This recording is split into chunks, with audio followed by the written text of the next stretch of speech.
পিজের রোডের সঙ্গে 9 ঘন্টা জায়গা বিক্রি করা হবে। আগরতলা 14 দেবতা মন্দির থেকে চন্দ্রপুর যাওয়ার যে রাস্তা, ওই রাস্তার সঙ্গেই রয়েছে এই জায়গাটা। 14 দেবতা মন্দির থেকে প্রায় 1200 মিটার ডিস্টেন্স হবে এবং চন্দ্রপুর বাজার থেকে প্রায় 800-900 মিটার ডিস্টেন্স হবে। এই জায়গা থেকে শুভম সলিটারের ফ্ল্যাটগুলিও দেখা যাচ্ছে। পশ্চিম চাম্পামুড়া নবদিগন্ত ক্লাবের অপোজিটে মাতারবাড়ি রোডের সঙ্গেই রয়েছে এই জায়গাটা। ক্লাবের সঙ্গে দিয়ে একটা সাবরোড আছে, ওই সাবরোড দিয়ে আপনারা ডাইরেক্টলি আসাম আগরতলা রোডে গিয়ে পৌঁছে যেতে পারবেন, কারণ এখানে নতুন করে একটা ব্রিজও হচ্ছে।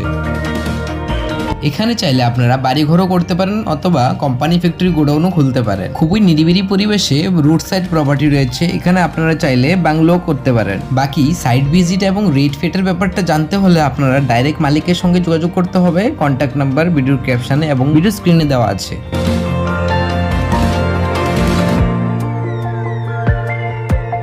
এরকম নর্মাল এবং প্রফেশনাল ভিডিও অ্যাডভার্টাইজমেন্টের জন্য আপনারা আমাদের সঙ্গে যোগাযোগ করতে পারেন। আমাদের নাম্বার উপরে ভিডিও স্ক্রিনে দেওয়া আছে।